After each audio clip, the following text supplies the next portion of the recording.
नमस्ते दोस्तों, आपका स्वागत है। मैं हूं वीरेंद्र व्यास और आप देख रहे हैं इंडिया का number one jewellery digital media gold price today news. और दोस्तों, सोने का भाव रिकॉर्ड चल रहा है, तो क्या इसमें गिरावट आएगी या नया रिकॉर्ड बनाएगा? क्या कुछ हो सकता है आगे सोने और चांदी के भाव में? इस पर डिस्कशन करने के लिए आज हमारे साथ एसएस वेल्थ स्ट्रीट की फाउंडर सुगंधा सचदेवा जी। नमस्ते सुगंधा जी। नमस्ते वीरेंद्र जी, धन्यवाद आपका मुझे इस शो में इनवाइट करने के लिए। आपको और सारे व्यूअर्स को जो फेस्टिवल सीजन कल से स्टार्ट होने वाला है उसकी ढेरों बधाइयां। जी। सो रक्षाबंधन की आपको भी बधाई सुगंधा जी। और धन्यवाद। हमारे सारे मित्रों को रक्षाबंधन की ढेर सारी शुभकामनाएं। तो सुगंधा जी, अगर हम बात करें अभी भाव की, तो एक भाव ने कंसोलिडेशन का मोड दिखाया 1 लाख के आसपास भारत में, और इंटरनेशनल मार्केट में वही 3350 से 3400 के बीच में घूमता रहा। पर अचानक से इस वीक में वापस से भाव में तेजी देखी गई और भाव इंटरनेशनल मार्केट में $3500 के ऊपर पहुंच गया और भारत में 1,02,000 के ऊपर पहुंच गया। तो ये पूरा जो सिनारियो है, इसको आप कैसे देख रहे हैं अभी? वीरेंद्र जी, जब हम बात कर रहे हैं, आज ही गोल्ड के प्राइसेस ने डोमेस्टिक मार्केट में एक नए हाईज को टेस्ट किया है, 1,22,000 2250 का। वहीं अगर हम देखें तो इंटरनेशनल मार्केट में स्पॉट गोल्ड देखें तो एक कंसोलिडेशन फेज में ही चल रहा है, जहां 3410 के ऊपर नहीं निकल पा रहा। बट वहीं कॉमेक्स में अगर हम देखते हैं तो ऑलमोस्ट $100 का प्रीमियम चल रहा है। इसका मेजर कारण है जो अभी लेटेस्ट न्यूज निकल के आई है, जहां ट्रंप साहब ने स्विट्जरलैंड से 1 किलो कि जो गोल्ड बार्स हैं उन पर टैरिफ इंपोज करने की बात की है, ऑलमोस्ट 39%। अगर हम ओवरऑल देखते हैं तो यूएस में ऑलमोस्ट 200 से 250 टन का गोल्ड का इंपोर्ट होता है, जिसमें 60% शेयर स्विट्जरलैंड का रहता है, और स्विट्जरलैंड वर्ल्ड का सबसे बड़ा रिफाइनिंग हब है। अब अगर ये टैरिफ इंपोज हो जाते हैं तो इससे जो ग्लोबल रिफाइनिंग इंडस्ट्री है या ग्लोबल बुलियन ट्रेड है उसमें काफी ज्यादा डिस्ट्रप्शन देखने को मिलेगी। ये जो 1 kg के बार्स हैं ये कॉमेक्स पे हाईली ट्रेडेड है। सो इसका मेजर इम्पैक्ट हम कॉमिक्स के प्राइसेस में आते हुए देख रहे हैं, जहां वो प्रीमियम पे ट्रेड कर रहे हैं। सिमिलर सिनारियो हमने कॉपर में भी बनते हुए देखा था, और यही एक कारण है जिसकी वजह से डोमेस्टिक प्राइसेस में भी हमने एक फर्दर इजाफा आते हुए देखा है। इसके साथ साथ रुपी फैक्टर भी यहाँ पर काफी हद तक काम कर रहा है। इवन दो इंटरनेशनल प्राइसेस एक कंसोलिडेशन के फेज में ही चल रहे हैं, जहां डाउन साइड में $32.80 पर आउंस एक सपोर्ट एरिया बना हुआ है, और वहीं अगर हम हायर साइड की बात करें तो $34.40 पर आउंस एक रेजिस्टेंस एरिया बना हुआ है। बट वही डोमेस्टिक मार्केट में जो एक प्रीवियस रेजिस्टेंस था 1,05,000 का, ये ब्रेक हो चुका है और अब नए हाइस की तरफ चल चुके हैं। मेरा ऐसा मानना है कि बहुत सारे फैक्टर्स हैं जो अभी भी गोल्ड को आगे आने वाले दिनों में ड्राइव करते रहेंगे। जो टैरिफ की अनसर्टेनिटी है, जिस तरीके से ट्रम्प साहब ने इंडिया के ऊपर एडिशनल 25% तक के टैरिफ इंपोज करने की बात की है। 25% टैरिफ उन्होंने ऑलरेडी इंपोज किए थे, जो 7 अगस्त कल से ही इंप्लीमेंट हो चुके हैं, और 25% टैरिफ के लिए अभी हमारे पास 20 दिन है नेगोशिएट करने के लिए। इससे हमारे जेम्स एंड ज्वेलरी एक्सपोर्ट्स पे भी काफी ज्यादा इम्पैक्ट हम आते हुए देख सकते हैं। सो ये सारे फैक्टर्स हैं जिससे अनसर्टेनिटी बहुत बढ़ी हुई है, और रुपए में हमने काफी दबाव आते हुए देखा, जहां rupee has fallen to a record low of around 88.10।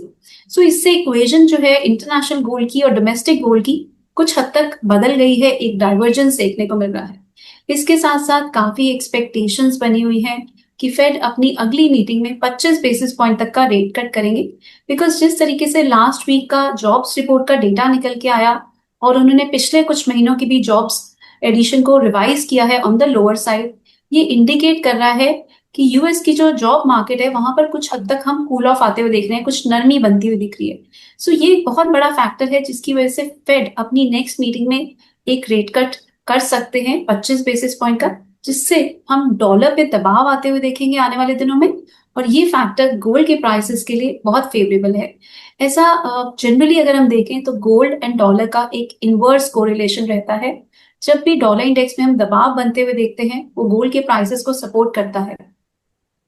इस साल की भी मैं बात करूं तो डॉलर इंडेक्स ऑलमोस्ट 10% फिसल चुका है from its highs of around 110, जो हमने जनवरी में बनते हुए देखे, और इसका सीधा फायदा हमने गोल्ड के प्राइसेस में आते हुए देखा। अगर मैं पिछले साल के इस टाइम से भी बात करूं तो गोल्ड के प्राइसेस में हमने ऑलमोस्ट 30,000 रुपए बढ़ते हुए देखा है। गोल्ड के प्राइसेस को ऑलमोस्ट 42% तक के गोल्ड के प्राइसेस ने रिटर्न दिए हैं। सिमिलरली सिल्वर ने भी ऑलमोस्ट 42% तक के रिटर्न दिए हैं, अगर हम पिछले साल इसी टाइम पीरियड से कंपेयर करें।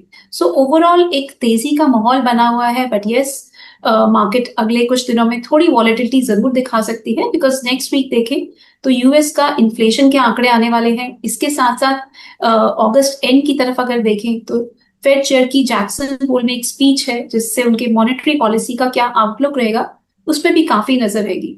ट्रेंड पॉजिटिव बना हुआ है, पर बीच बीच में से वीरेंद्र जी कुछ वॉलेटिलिटी जरूर देखने को मिलेगी। तो सुगंधा जी, आपने नेक्स्ट वीक की बात की। अब आज तो वीकेंड ये खत्म होने वाला है। जो भी भाव सुबह तो $3500 था, अभी थोड़ा कम हुआ है।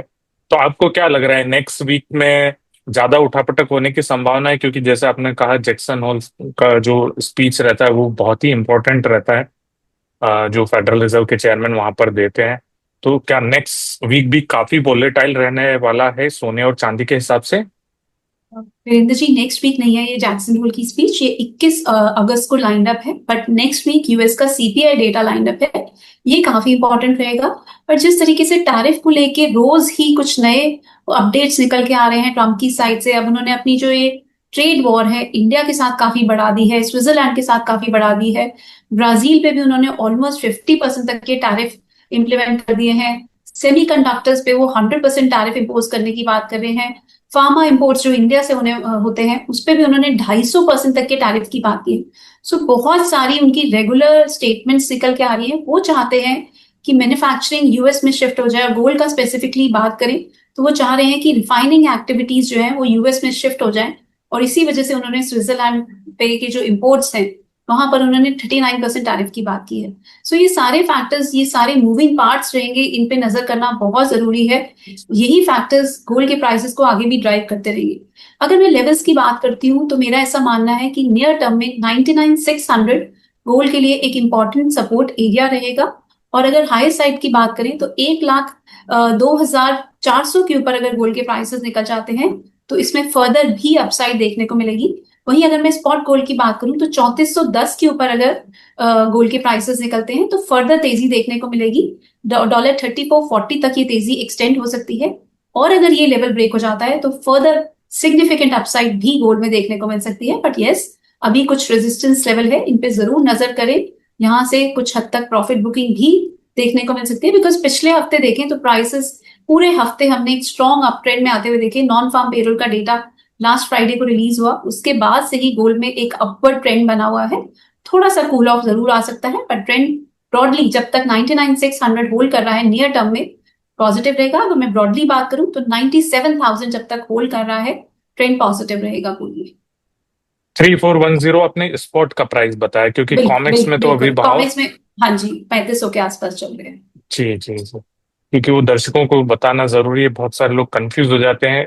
जैसे सुबह हमने बोला कि भाव $3500 पहुंच गया, पर कुछ लोग कमेंट में लिख रहे थे कि अरे कहाँ 3500 गया, अभी तो 3400 के नीचे है, 3400 के आसपास है, 3400 के नीचे चल रहा है। तो वो जो है फ्यूचर्स और स्पॉट का डिफरेंस जो है, अभी अगर हम देखें तो $100 हो गया है, सुगंधा जी।